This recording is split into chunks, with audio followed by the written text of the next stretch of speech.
Akuti Mulungu sanalenga nzeru kuchipani chimodzi, koma ati anzeru ali kuzipani zonse. Ndi manganya akazatenga boma pa 16 September pano ngati odya zake alibe mlandu. Yeyo mu cabinet make ma ministers nduna zizakhala yeye azatenga ku MCP, ku DPP, ku Afodi, ku UDF choncho kuti kulikonse kuti ayendese dziko la Malawi. Yeah, that's it. Lero abusa atipempherera mukayang'ane tsiku lolumbirira izi mugawanabe tsiku lolumbirira president akamalumbira kuti akutenga dziko akulumbirira samalumbirira ndi manifesto amalumbirira ndi Bible kapena Quran amalumbirira ndi buku limene amalikhulupirira mawu a Mulungu. And yet timapanga kampeni ndi manifesto munazifunsapo why polumbirira kutenga office timatenga Bible ndikumalumbirira ndikunena kuti help me God, mutithandize Ambuye. Yet popanga kampeni you take manifesto tipanga ichi tipanga ichi tipanga ichi tipanga ichi. Polumbirira, why don't you take manifesto yomweyo kupangana ndi anthu mmalumbirira ndi Bible chifukwa kumakhala kupanga pangano pakati pa anthu Mulungu ndikukhala mboni kuti ineyo monga president pamene ndalowa panopo ndizagwira ntchito molingana ndi constitution ya Malawi. Ambuye Mulungu mundithandize. Constitution ya Malawi zonse zili mu constitution zimafuna munthu atetezedwe, munthu asangalale, munthu akhale pa ubale ndi munthu mnzake. Chifukwa chimene chocho umatenga Bible ndikunena kuti help me God, Ambuye Mulungu mundithandize. Tikangomaliza chonchi cha ambiri Bible timalisiya ukoko kumangomutchula Mulungu, zochitika ndi kulumbirira ndi Bible, kulumbirira ndi Qurani zasiyana. Pazikhala ubale pakati pa mtsogoleri ndi anthu ake. Pamene Mulungu anakwiya ndi ana a Israeli amakwiya nawo chifukwa ubale umakhala kuti waonongeka. Chimodzimodzi a Malawi akamakwiya ndi mtsogoleri kumakhala kuti ubale wawo ndi mtsogoleri waonongeka. Ukalephereka utsogoleri kumakhala kuti relationship ubale pakati pa mwamuna ndi mkazi ukasokonekera banja limatha. Olo ukhale ndi ndalama zambiri thumba, ndalama zikakhale zambiri zizituluka thukuta, ndalama zili kuchuluka, koma ngati ubale between mwamuna ndi mkazi ubale siwabwino banja limatha. Samalankhulana ena amakhala uli ndalama alibe uzapeza ali pakhonde anthu osauka kuseka munthu ndi mkazi wake banja limapitirira. Ubale umapangisa mumtima munthu kukhala ndi mtendere wa mumtima. Ine ndikuchokera uko ndayima pano osaopa kuti mundigenda. Chifukwa chani? Chifukwa ine ndi inu pali ubale. Ngita kugona kuno, kugona nyumba hiyo ndikunena kuti amene please ndipaseni chakudya, ndipeza azimayi ambiri andipeza zakudya zambiri zina kusala. Chifukwa chani? Ubale. Pabwera wina olemera wa udindo kugona muja anthu kumango mugenda ndalama zili mthumba. Ubale palibe. Ubale ukakhala ubale ndi mkazi wako sufuna kuti azivutika. Akadwala mkazi wako iwenso wadwala. Sizingatheke mkazi wako akudwala iwe ndikumapita kokula kanyinya ukoko. No. Anthu ena amadaba kukuona nkhope wodi bambo mukuoneka osasangalala. Why? Umati mkazi wanga akudwala, mwana wanga akudwala. Chimodzimodzi dziko president, vice president, nduna zizioneka pa nkhope kuti bwanji simukukondwa. anthu athu akusauka. Pamenepo pali ubale. Mukaona kuti munthu president, vice president, anthu kuona kuti sakukondwa anthu amenewo, akukalipa, zinthu sizikuyenda bwino, mudziwe kuti iwowo ndi anthu wawo pali ubale. Ine kumanena kuti mboma muli anthu akuba, inu zinthu sizikuyenda bwino, petereza wadula, ndikuzitirira ineyo, ndikuzitirira ineyo, ndikulirira inuyo abale anga, chifukwa pakati pa inu ndi ine pali ubale. Ubale. Ana a Israeli anachoka ku Egypt kupita ku Kanaani, samadziwa kuti Kanaani sanali malo, Kanaani anali Mulungu yemweyo. Kanaani was God himself.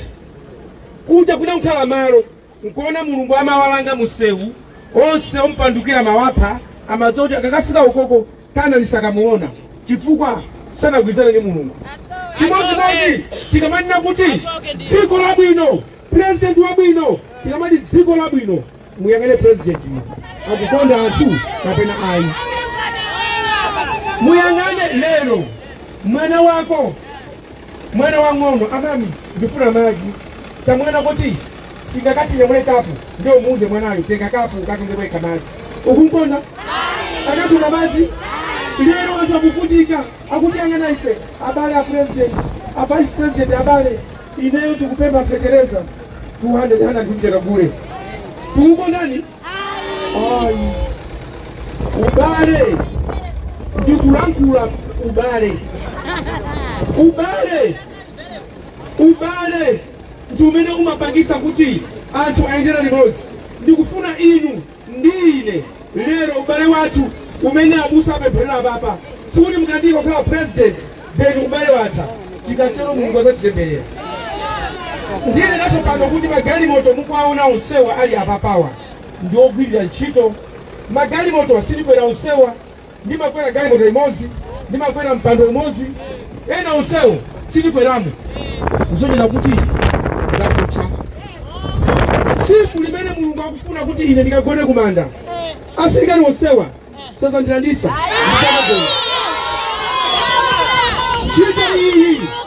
ntchito iyi ngati sumu wa Mulungu yalephereka. Si wonse akuti ambuye atakalowa, koma akuchita chifuniro chake cha Yehova. Odala ali akuchita osati kungolankhula ayi.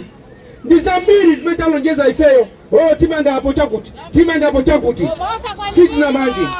Munthu ukalonjeza ndikulephera kuchita, pawu munthu umapita kuti zimanena ine zinayizoona zangovuta, tikhululukireni, tipanga mwakuti, koma ayi osapepesa, tapanga zakuti, onani zakuti, ayi.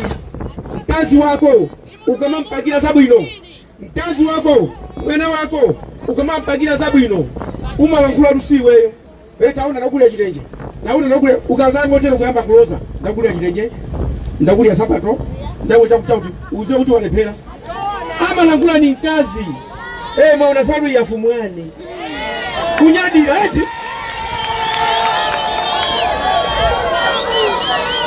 wadiazache. Aliyense amene ali pano muzithokoza Mulungu wakumwamba, chifukwa chonena kuti zikanakhala kuti mpweya opumawu tikumapasani ndife aboma, utadula ambiri atafa. Ndikuti mpweya umene timapumawu ukanakhala kuti uli ndife aboma, mpweya timagulisa ambiri atafa, atalephera kugula, utadula mpweya. Koma Mulungu anati mpweya ukhawu ndizapasa ndekha anthu wanga, kupona nonse muli ndi moyo, koma munthu amafuna kudya. Nkhani ya kudya siyo kambirana. I cannot come here kunena kuti mundivotere muzizadya. No, mundivotere ndimanga chipatala, mundivotere ndimanga sekondari, mundivotere ndipanga sewu.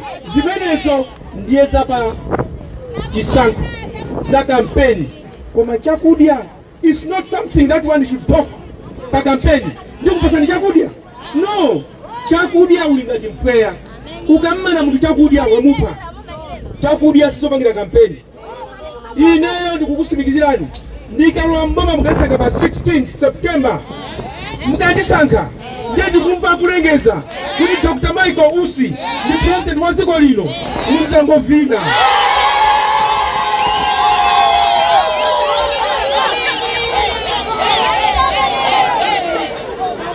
Ndikuwuzeniso kuti pamene zikutero munthu ukamaphika nsima ndiye mpoto chakukuluka phu wagwa, ndiye wina akabwera kuti aphike nsima ayambira pa zagwa zija kapena ayambira zanyuwani zija zanani kodi manjira ina zimatengako nthawi wodikira sichina chakudya chachiri kuti mazati yayi zoyamba zija zinakubuduka ndayamba zina mawu awa ndikukamba kuna kuti pa 16 boma tikatenga Mulungu akalola sikuti komati tikangotenga thya pali zambiri zofuna kukonza komanso ndikunena paliponse mukandisankha kukhala president mbava zonse za mboma ndikukaka onse amangidwa nyumba zimene amanga zakuba Kiranda Magufuli ku Tanzania analanda nyumba za anthu akuba anamanga anthu akuba munthu kumuza bridge manga akutenga nthawi yayitali mangosewera amangomutosha ntchito mukakhala ndi anthu osagwira ntchito mboma mango ayang'ana dziko limawonongeka. Ndimanyadira ine kuti ndi chitsanzo chabwino Dr. Kamuzu Banda umati ukamagwira ntchito ukangolakwisa yako yatha ukangoba kundende samasewera. Today muli anthu not kuti lero lokha boma ilili maboma onse after democracy ambiri akalakwisa ena hayi kumangidwa iyayi omangidwa ndiochepa lero ino atamizi kuti wina pano alakwise lero akumangidwa akukagona koma ife olemera kumangidwa pang'ono bero ayi dziko la Mulungu akufuna aliyense amve kukoma mu dziko limene anamulengera Mulungu. Abale anga lero tikuona na pano Mulungu samachedwa, Mulungu safulumira. Mawu ndikukuuzani ine ndine state vice president ndili mboma momwemo okuuzani kuti tikonze muthokoze Mulungu kuti pali munthu amene Mulungu wampangisa kuti atuluke alankhule zosakhala zapafupi kukhala ndi magalimoto otero asilikali nyumba yabwino ndikumana kuti boma sikuyenda bwino sizapafupi pamene ndayamba kulankhula chonchi ndayamba kusilidwa kale ndikusilidwa kulandidwa ichi zazikamba kutsogolo kusina ndikuti musine mutani kumene chilungamo ndilankhula pakali pano ndipofuna zinthu mboma tizikonse kuyang'ana uku iya forex kulibe uyang'ane uku fo iya fertilizer wadula uyang'ane uku iya petrol wapezeka diesel palibe iya ile diesel wapezeka petrol palibe iya zinthu zikaonongeka ziko lili lapasi sili muziko wakumwamba zina zake zizivuta chifukwa tili masiko siliza koma mboma lizilongosola timafuna tipange izi zalepeleka chifukwa chakuti anthu amvesese ziko ili ndilabwino muli anthu ophunzira mbomamo ophunzira ena alikunja kupanga dziko la maiko akunjawo kulemera kubwera kuno sakubwera fajani malayi muno muli andale ambiri amene sikuti nzeru mmutu muzimu zambiri analowa mboma ife cha voti ama akalowa kupeza anthu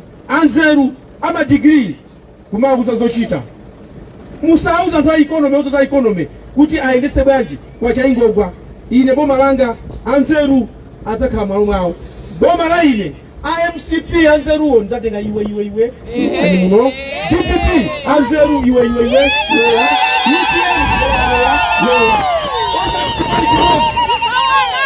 osati chipani chimozi Mulungu sanalenge anzeru mu chipani chimozi ziko ili likufuna anthu sana chipani chimozi akufuna tonse ukasankhidwa kukhala president you are now man or woman of all people not just chipani chako ndio samakondera kuti chipani changa ichi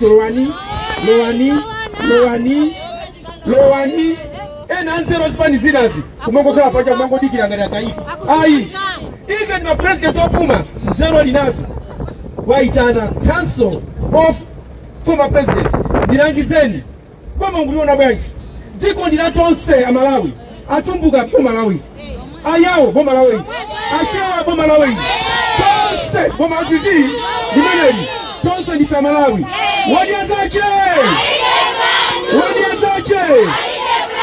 utenga umene ena kundiona pa television, ena kundiona pa mafoni, ena pa kompyuta, ndikunena kuti aliyense amene akundimva, aliyense amene ali pano, mutenge utenga umenewu muufalitse anzanu adziwe kuti chaka chino osavota chifukwa chonena kuti akukosa ni salu kapena t-shirt kapena kukosa ni lore kapena iya yakukosa ni ndalama. Mukavote pale chukumumtima, mukavote kuona kuti dziko lathu tilichonse kumene kwabwerako kuti likhale pabwino. Palibe wanzeru amazuwa zonse. Mulungu amati chiyambi cha nzeru ndiko kuopa Mulungu. Chitsiru chimati mtima mwake kunja kuno Mulungu. Ambuye akudaliseni. Amene sakundiona, amene sanafika kwawoko, mukamba mawu awawa agwiriseni ntchito. Baibulo mmaliona simunamuone Yesu, koma mukawerenga mmakhulupirira mawuwo kuti mawu awawa chikayasatira tikalowa kumwamba. Chikakale musandione mukamba mawu anga ndikuwasatira, khulupirirani Malawi adzakhala wabwino. Azimayi adzanyada ndi umayi wawo, azibambo anyada ndi ubambo wawo, anyamata anyada ndi unyamata wawo. Mulungu wodziwa kudalitsa akudaliseni ziro kwambiri.